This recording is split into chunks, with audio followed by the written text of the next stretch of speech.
Panood ni Syra si Flying Jan ang ginawa niya dito sa arcade ng Doride. So sabi niya siya din daw kasi nag-try naman siyang tumira dito sa baba. Ang problema hindi yung maabot yung tira niya. Hanggang dyan lang sa may brace, sa may bakal, sa may bracket lang. Kaya ang ginawa natin ganyan. So yung bola gumugulong hanggang baba. So tayo ang taga-assist. Makita niyo yung ginagawa niya, dinadunk niya na lang yung bola. Tingnan natin kung mabibreak niya yung 250. So, ang unang round dito, 40 nga pala yung kailangan i-break. After nyan, 150. Then another 250. Pag na-break yung 250, yung sunod ay 400. Pataas ng pataas ng pataas. Kaya kailangan galingan nyo. So, kung gusto nyo matry dito, punta lang kayo dito sa may Antipolo. So, ayan, na-break yung first round. Nakita nyo naman ginagawa. Dumadunk na si Syra kahit di na nakatingin yan. No look dunk.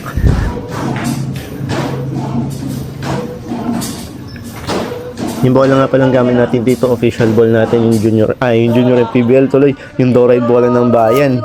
Ayan, size 5 yan, saktong sakto. So, ang advantage dito sa bola na to, mas mabigat ito kumpara doon sa mga ginagamit na bola sa mga mall. So, ito, at least official size to ng size 5. Yung iba kasi size 5, sobrang gaan. Parang magaan talaga. Kasi magaan. At least ito, mabigat-bigat to. So, kung sakali magte-training kayo, matitrain na rin yung mga braso nyo rito kakatira. So, mabigat yan. Nakakapagod kapag matagal na. Lalo na non-stop ang paglalaro nyo dito.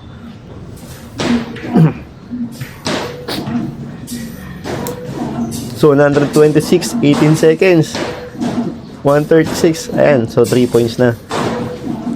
Mukhang mabibreak naman yung 150. Mukhang hindi pa. Wala. 147, 150, ayun. Muntik pang hindi umabot. Okay. Tatagos tayo sa round 3. Sumablay.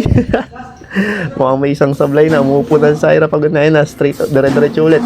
Ito, 250 yung break natin. Tignan natin kung kakayanin na ni Syra. 165 ang score, 44 seconds left.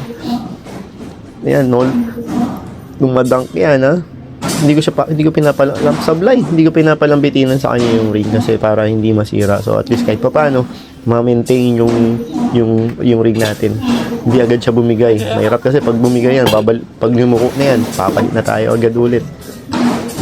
Bagong-bago pa naman yung ring natin. So, ang score is 190.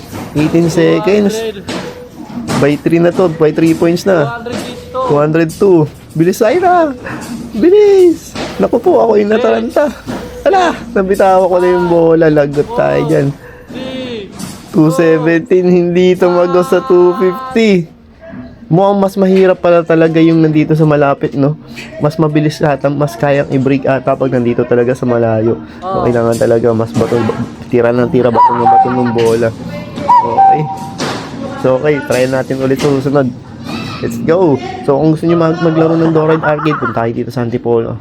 Soon, siguro by March, open na to for public. I-open na natin. So, that's it guys. I'm bounced out.